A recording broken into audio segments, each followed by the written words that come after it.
I'm just actually really excited to see people are here with that talk title. It's quite the mouthful, and when I started building the slide deck, I was like, what was I thinking? So let me simplify a little bit about what I'm actually going to be talking about today. First of all, I want to talk about platforms in general, and how platforms apply then to software and internal platforms. I want to talk about how, when building these internal platforms, you need to be able to effectively leverage both build and buy options. And that will become a bit clearer as we talk about it. And then I want to show a bit of a demo about how open source tools today are the ones that are leading the charge in making this possible and making this effective. And so, yeah, we've got a bit of a demo of putting a lot of this to use. So with that in mind, platforms are actually just a dictionary word, and they're a raised platform, a raised foundation. What they do is they help you build higher and faster. That is what a platform does.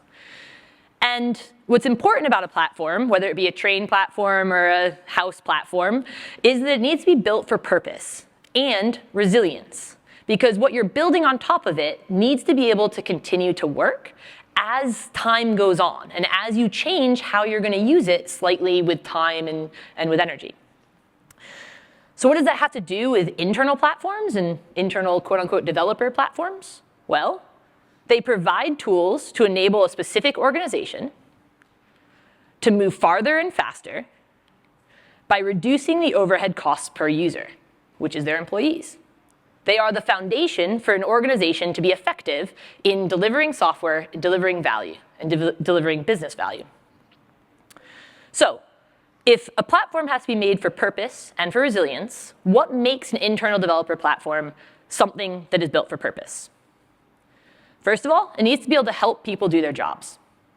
Second, it needs to be low risk and low cost to adopt as a user of it. And third, it needs to support the business goals first and foremost. And for those of you who are deeply entrenched in platform engineering, know this is not developer experience. This is business goals, which may include developer experience, but likely also includes things like security and risk and cost and other things. But again, if you've seen platform engineering talks before, these might not be the things you would expect me to talk about when I talk about the purpose of an internal platform. Maybe you expected something a bit more like what automation tools to use, or whether or not to use GitOps, or whether or not to use other techniques and technical aspects. But at the end of the day, what makes an internal platform succeed is by investing in the characteristics of the platform itself, rather than those specific capabilities. Because capabilities change. We change what tools we use. We change our needs for the type of database we're going to use, or the type of test environments we're going to build. But the characteristics of being fit for purpose and being resilient are the things that are going to persist and going to allow you to absorb that change. So let's dig into those now that you understand why I'm looking at them a little bit further. So the first thing is a platform has to help people do their jobs. And the thing is jobs haven't actually changed that much when it comes to software. Whether it be now, 10 years ago, 20 years ago. We have an idea, we write some code, hopefully we test that code, we put it out in production, hopefully we support the people that are using it in production. It's kind of the same thing, whether it was 20, 30 years ago or now. Now, how we do that, what the architectures are, what the servers look like, what the scale looks like, all very, very different. But doing their jobs looks the same. The key part when it comes to internal platforms is that the priorities and implementation will look different across organizations.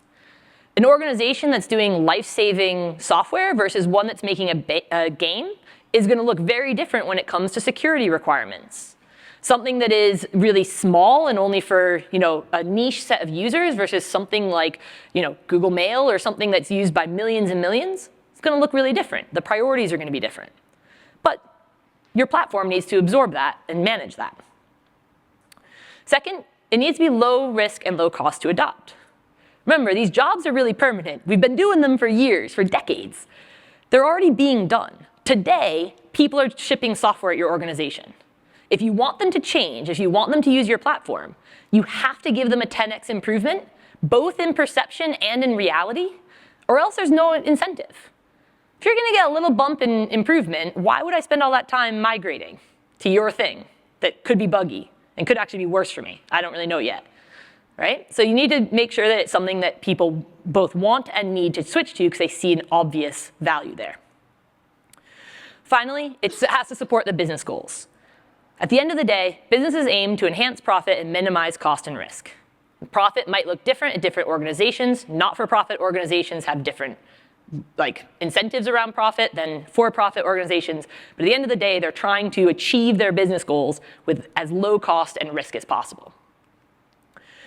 Platforms allow you to codify business processes that enable that business goal with speed and with lower cost and risk. It's that codification and that consistency of application of your business requirements in service of your business goals. So I said that platforms succeed by investing in characteristics like those three and not just focusing on the capabilities first and foremost. And to summarize that, it's being able to get access to the things that you need, to have things as self-service so that you have less dependencies between teams that are business relevant and fit for purpose, over focusing on what exact tool do you use. And I want to showcase a small example of a story of how this has played out in my experience. So when you find out that a lot of the things that people need are kind of basic cloud resources, maybe like an S3 bucket, the first thing you want to do is automate it. You very well might use a tool like Terraform to say, here's how you can create your cloud resources. Great, now I have it codified, now I have it consistent. But you look at this and you go, well, I do say that it has to be private, and if people within my organization fork this code and reuse it, how do I know that they're going to make sure their buckets are private? I know. I'm going to turn it into an abstraction where I can own some pieces of the implementation and enable others to just do the bits they care about. So I'm going to hide away whether or not the bucket's private, but you can still tell me what the name of it is and some of the tags and so forth. That's great, but you're still asking people to write Terraform HCL code to be able to get access to something. This is a software developer whose main job is to write Java code, all of a sudden is being asked to use a whole other tool to do that. What does that look like for them? It used to be that they could make a ticket in a ticket management system, and some amount of time later came back to them. And that was frustrating, so it took time. But all they had to do was open up a ticket. Now, they have to go to a repository, pull the code, figure out how to write HCL code, commit it back to the repository, open a pull request, ask the platform team to look at that pull request. Realistically, they're going to have capitalized something they shouldn't have or done some code things in a different way. There's going to be back and forth on getting that code correct. Finally, the platform team will accept it, run that code, make that resource, and close that ticket, or close that PR. But there very well might not be an announcement back to the person who requested it that the PR is closed. So they're tracking GitHub issues and hoping to see things and all that. So it's not actually that 10x improvement that we need. And that's all if it all worked. What happens if that bucket isn't named correctly? It's not, being, has the right subdirectories, whatever it is that you need, you have to go through that whole process over again. So we're not getting to that 10x. When you focus on automation of things, no matter what tools you use, you end up in worlds like this where you're not getting that 10x. With platforms, we want to focus on the characteristics of what's that user experience, and then worry about the implementation afterwards to meet that expectation.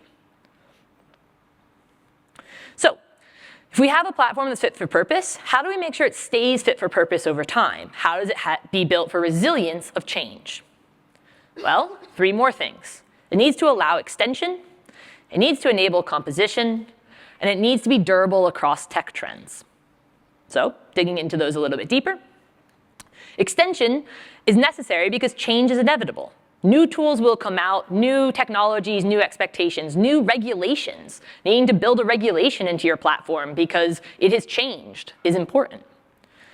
Instead of trying to fight those changes, figure out ways to enable people to extend the platform following standards that are necessary. What do I mean by that? Well, I've lived through a whole bunch of these changes, and I remember when MongoDB started to become really popular and exciting, and every developer wanted to use it.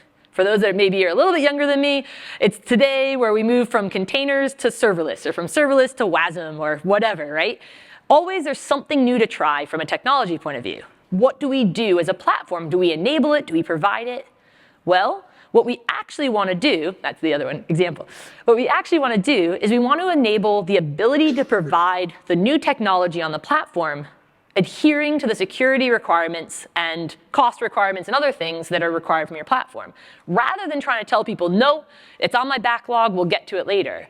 Give people the chance to use alpha-style products like that in safe environments, in dev, not in production. And let them test that out, figure out if it's useful for the business, and extend from there. The second piece is composition. So this is where a small difference doesn't have to be a complete replacement. In a world where you have a kind of preset style of like web application, do you have to completely rebuild everything from scratch when someone wants to use a new programming language or a new database, right? What that looks like is in a world like this, which was an OpenShift example, where there's all sorts of these technologies all working together. What happens if I want to switch out RabbitMQ for ActiveMQ? Pretty interchangeable, right? But there might be reasons I want to do that, good and bad. Might just be my preference of tech. Do I have to completely rebuild that cluster and from the bottom up redesign my platform? Or can I plug and play, compose, grab the rest of that, plug in Rabbit, and so on? The last piece is that durability across trends. We've already talked about the fact that things change, because what happens about when Active goes to Rabbit or when SQL goes to NoSQL databases. But beyond all that, every company I've ever worked with has generations of unfinished tech migrations. I joined a company a year after they finished a move to the cloud. They still had just a few on-prem servers that I left a few years later with still just a few on-prem servers that didn't go away until COVID meant they no longer had an office, right? Like generations of things live in these organizations. We don't want to have to leave those things that are, the reason they still exist is because they make us money or bring us value, right? So we don't want to leave those in the dust. We don't want to leave those maintainers in the dust. It creates a very bad environment for working and for like business kind of continuity. And things you might not know. Mainframe statistics, right? 71% of Fortune 500 companies are still using mainframes somewhere. Like, we cannot leave these companies in the dust because 90% of our credit card transactions would then fail. So if our platforms can't help with these things, we're in trouble. And just to say, even if you're like, but I don't have mainframes, whatever you're working on today is the mainframe of like 10, 20 years from now. So it's about the principles more than the technology. So for an internal platform to succeed and sustain, you need to invest in its characteristics rather than its capabilities. The capabilities will change. What you need is enablement and fleet management, the ability to manage everything you have, no matter what the tech is, over trying to have a command and control and trying to not let anything change out from under you. So that's my theory section. All well and good. What does this actually look like? The reality is in order to build something like this, you realistically are going to need to both purchase some things and custom build other things. Because your organization is unique and special in some ways, and in other ways, it's probably a lot less special than you think. And so that's what we see when we're at organizations beyond any sort of minimal, trivial level. How do we do that? We try and act strategically. We want to buy the things we can and build the things we must, or where we get high value. This is Wardley mapping. If it's not something you've seen before, I really suggest checking into it. I'm not going to go into too much detail on it. But it basically helps you visualize where it is that you're paying for innovation when actually the industry is providing commodity options. And where you are paying for commodity when you're actually putting your business at risk because it's part of your special sauce as a business and you really should be building it yourself. So what is custom? If I say you should be building your platform custom for your business when you need to, what is custom for internal platforms? How you do governance and approvals? Probably a bit custom, depends on what policies you're following. What languages you write in, what your architectures are, these are all going to be a little bit custom. Now, some of those might be really standard and you can support a large part of your infrastructure in a standard way, but have custom things around. These are going to be unique. How you deal with authorization and authentication, these are all things that are typically you'll find a little bit of nuance here and there between organizations. And most importantly, it's that culture and flair. It's the how your organization works, what are the processes you go by, and what are your expectations. In order to keep those custom bits successful, what you want to do is keep them lean. You want to be focused on making sure anything that is custom you can work on with confidence, and anything that isn't custom you can start to move to commodity. And that requires design. And more specifically, it requires an evolutionary architecture. And yes, I am still talking about internal tooling, and I'm still talking about infrastructure. But yes, I'm also using ideas that come from software, because this is all still software. So in order to have this, a term that has come about to think about this evolutionary resilience for internal platforms is this idea of a thinnest viable platform, as introduced by Team Topologies in their book in 2019. That custom business layer stays at the top. You have custom capabilities and things you depend on. Those commodities can come in underneath and overtake them as and when they need to. And you have a number of custom and commodity, and the big thing is you can switch them out for each other without changing user behavior, because like users as in platform users, employee behavior, because that's really expensive to change. So final edit to this slide. Internal platforms succeed and sustain by investing in their characteristics and managing their specific capabilities. It's not that you don't need to worry about your capabilities. Those are a key part of the value of your platform. But you should be managing them as pieces that you want to make sure that you're getting the most bang for your buck on, whether that be through build or through buy. So I made the statement in my intro that open source today is leading the way in helping us meet these expectations by piecing together a lot of really interesting tech. And here comes the demo. Fingers crossed, everybody. It's live. OK, so here we are in the terminal. So I've got a little script, not that magical, that literally just types the words for me, because spelling live on stage, not fun. And what we're going to do is we're going to walk through a little bit of that example of what happens when you want to introduce a bit more of a user experience rather than focusing only on implementation of tech. We said often what you start with is something like automating some Terraform to get access to a bucket. I spoke with someone the other day that like 50% of what their team was working on was just answering tickets for things like buckets. They were like, we got to automate this. Cool, wrote some Terraform. We feel really great about that. But we worry about things like if it's private or not, so we create that module. You saw this on those slides. Great, but we already said that's not always fantastic, because the users don't actually care about learning Terraform. And they don't actually, and now there's confusion about who's doing what when it comes to the platform. Who's running and updating those buckets? Who's doing, who's in charge of these updates? So what I'm going to do is show how we can turn this Terraform into something that's on demand and business relevant to your business using a product maybe called Cradix. But what we're going to rely on here is an environment that was set up by another really awesome open source tool called KubeFirst. I'm going to go a little more detail into what KubeFirst is a little bit later while we're waiting for some other things to sync. So just for right now, all you have to know is that this is a Kubernetes cluster that has a whole bunch of useful stuff installed on it. Not only does it have a whole bunch of useful stuff, I can also install additional useful stuff that's a part of their catalog. Has all sorts of things that you may want to install from all sorts of categories, and it's growing. Magically, Cradix is one of them. So when I press install on this, I am supposed to be in this window. What we will see is that I will have a commit made just now with some YAML files that are allowing me to install Cradix. So KubeFirst is a GitOps-focused platform. Everything is stored in Git, so you can always recover if you need to. That installation takes some time, and also Argo sometimes likes to think about things for a bit. So we can see that Cradix is starting to be installed. But while that's happening, we're going to see that get fully installed. And while that's happening, we can talk about what we're going to do next. So the key domain object within Cradix is a thing called a promise. And a promise is basically a definition of something as a service. How does someone make a request to it? What happens when they make a request? What business processes need to run? Once these are all synced,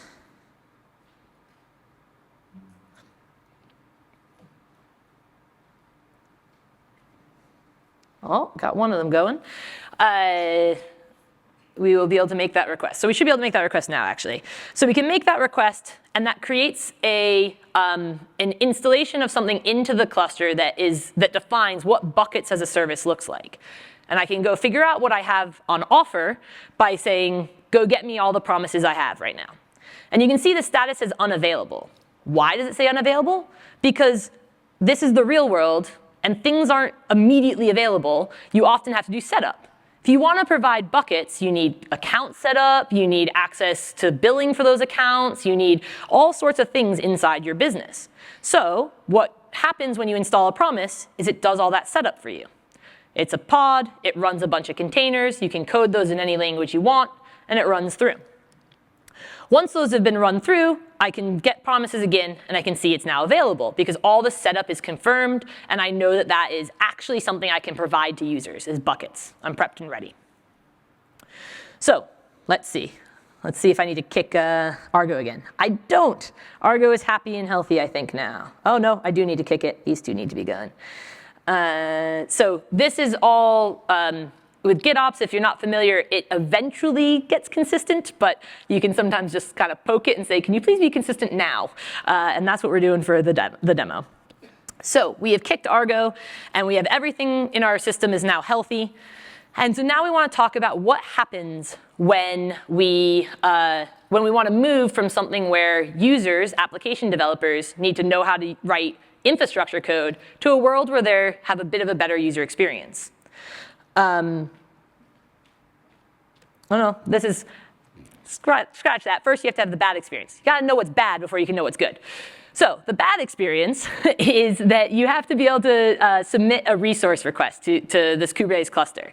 This is a piece of YAML that probably looks awfully similar to that Terraform. Even if you've never written either of those codes before, they both look like a foreign language that have a few fields that matter to you and a bunch of other stuff that you're like, what is this? I'm just going to copy and paste it from the docs, right? So it's not an awesome experience, but it's available both for power users and just sort of in general. So I can then do a kubectl apply, which puts that resource into the cluster, and it makes that bucket. So now when I go and I get buckets, I can see that I've created a bucket called sample, which you can see on line 4 up here is the name of the bucket. And you can see it has status pending. And it has status pending for the same reason the promise wasn't originally available. It needs to run a pipeline. But this pipeline is going to take a little while, because this pipeline is using your Terraform that you already have in automation and running it automatically. So we're going to kick off some logs to see, and then we're going to talk a bit more about Kube first, because the logs take a second. If you haven't used Stern, by the way, it's a fantastic little add-on for seeing logs spew out. So you can see Terraform happening here if you have any experience with Terraform. It's ran a plan, it's applying things. It says apply complete, actually, so that's cool. That went fast. But I still want to tell you a bit more about Kube first. As I mentioned, Kube first is basically Kubernetes made useful quickly. I ran a single command, and I wound up with a cluster that isn't just a container scheduler, which is what Kubernetes does, but it also has all those other tools you need. It has a cert manager. It has the ability to get external secrets and into the cluster from a secure store of Vault. It has the ability to run Terraform on a tool called Atlantis. It is a bit of tool soup if you're not familiar with these tools out of hand, but it's also what gives you the ability to explore a Kubernetes environment without having to figure out how all these wire together.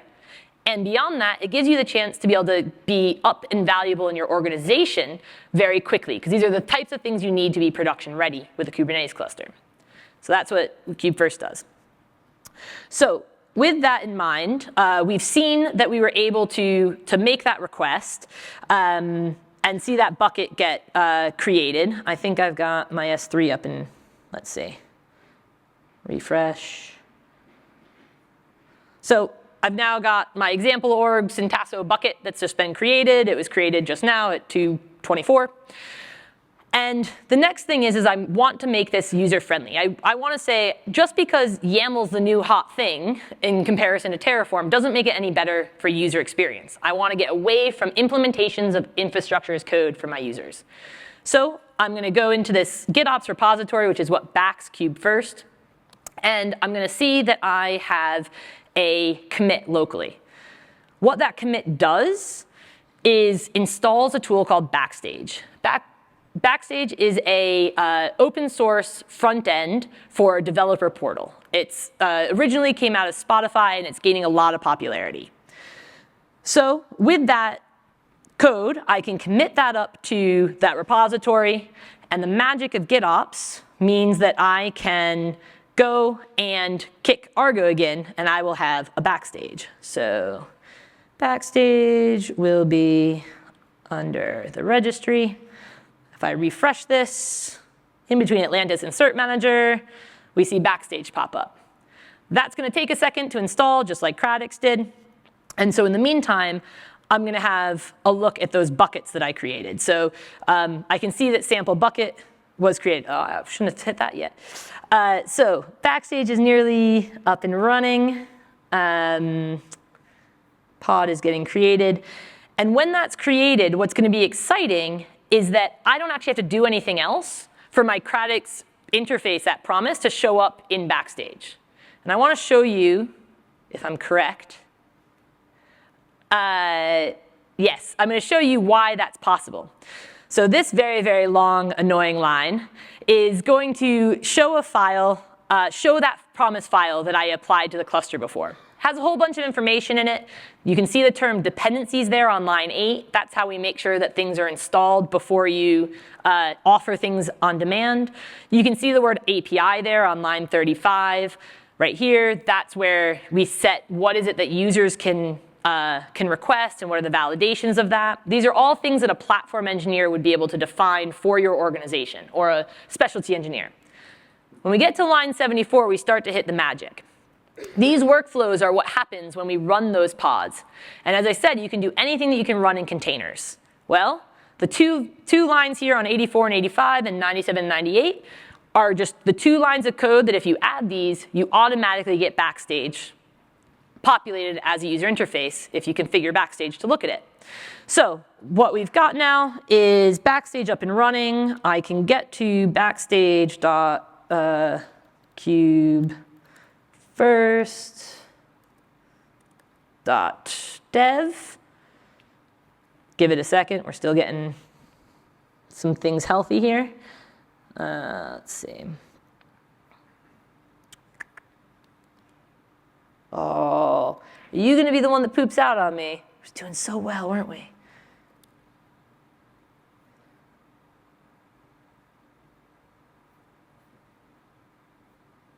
I'm going to try in a fresh tab. New one. Nope.